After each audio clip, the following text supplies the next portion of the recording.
শ্রীকৃষ্ণ হলেন ভগবান বিষ্ণুর অষ্টম অবতার। অধর্মের বিনাশ করে ধর্মের প্রতিষ্ঠা করার জন্যই তাঁর জন্ম হয়েছিল।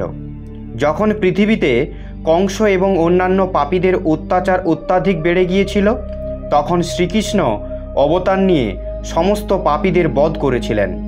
শ্রীকৃষ্ণ যখন কংসের বধ করেছিল, তখন জরাসন্ধ তার বিরোধী হয়ে গিয়েছিল, কারণ কংসের দুই স্ত্রী জরাসন্ধের দুই পুত্রী ছিলেন।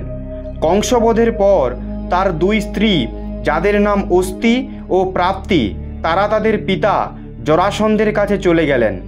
কংসবধের কথা শুনে জরাসন্ধ ক্রোধান্বিত হয়ে মথুরাতে আক্রমণ করার জন্য তার প্রতিবেশী রাজ্যের রাজাদের একত্রিত করতে লাগলেন। সবাই মিলে মথুরাতে আক্রমণ করল। শ্রীকৃষ্ণ এবং বলরাম জরাসন্ধের সমস্ত সেনাদের বিনাশ করলেন। একলা জরাসন্ধ বেঁচে রইল। এবার বলরাম যখনই তাকে ধরতে গেল, শ্রীকৃষ্ণ বলরাম দাদাকে বাধা দিলেন। শ্রীকৃষ্ণ বললেন, বলরাম দাদা, এখন ওনার বধ করো না। উনি একে একে বিভিন্ন পাপীদের নিয়ে বারবার মথুরাতে আক্রমণ করতে আসবে, আর আমরা তাদের সবাইকে বধ করে পৃথিবী থেকে পাপীদের বিনাশ করব। পাপীদের বিনাশ করার জন্যই তো আমরা অবতীর্ণ হয়েছি।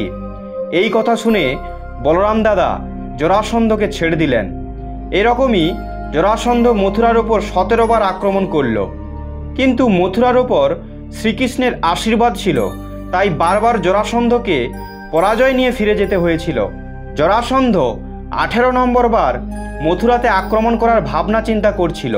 তখন রাজা কালয়াবন পুরো মথুরাকে ঘিরে নিয়েছিল।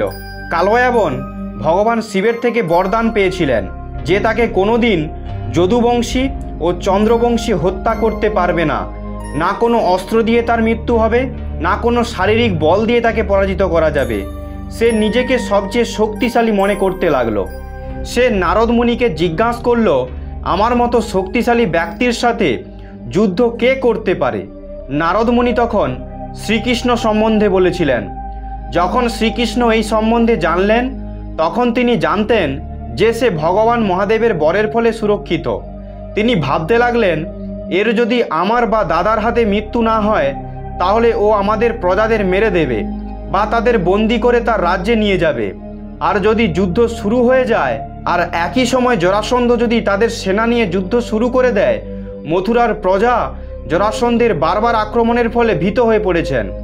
শ্রীকৃষ্ণ জানতেন যে জরাসন্ধ তার কারণেই বারবার মথুরাতে আক্রমণ করেছিল। তাই শ্রীকৃষ্ণ কালয়াবনের সঙ্গে যুদ্ধ করার আগেই ভাবনা চিন্তা করতে লাগলেন, এমন একটা শহর তৈরি করা যাক যেখানে আমাদের ভাই বোন বধূদের প্রজাদের সুরক্ষিত রাখতে পারবো। তাই উনি বিশ্বকর্মাকে ডেকে এক অলৌকিক নগর নির্মাণের আদেশ দিলেন। যখনই বিশ্বকর্মা অলৌকিক নগর তৈরি করে ফেললেন, তখনই শ্রীকৃষ্ণ তার মায়া দিয়ে সমস্ত পরিবার সমেত প্রজাদের ওই নগরে পৌঁছে দিলেন। তো প্রিয় ভক্তগণ, আপনি যদি এই ভিডিও থেকে কিছু শিখে থাকেন, তাহলে কমেন্টে অবশ্যই শ্রী রাধে কৃষ্ণ লিখবেন, আর ভিডিওটি লাইক করে চ্যানেলটি সাবস্ক্রাইব করে দিবেন। আপনারা সবাই ভালো থাকবেন। ধন্যবাদ।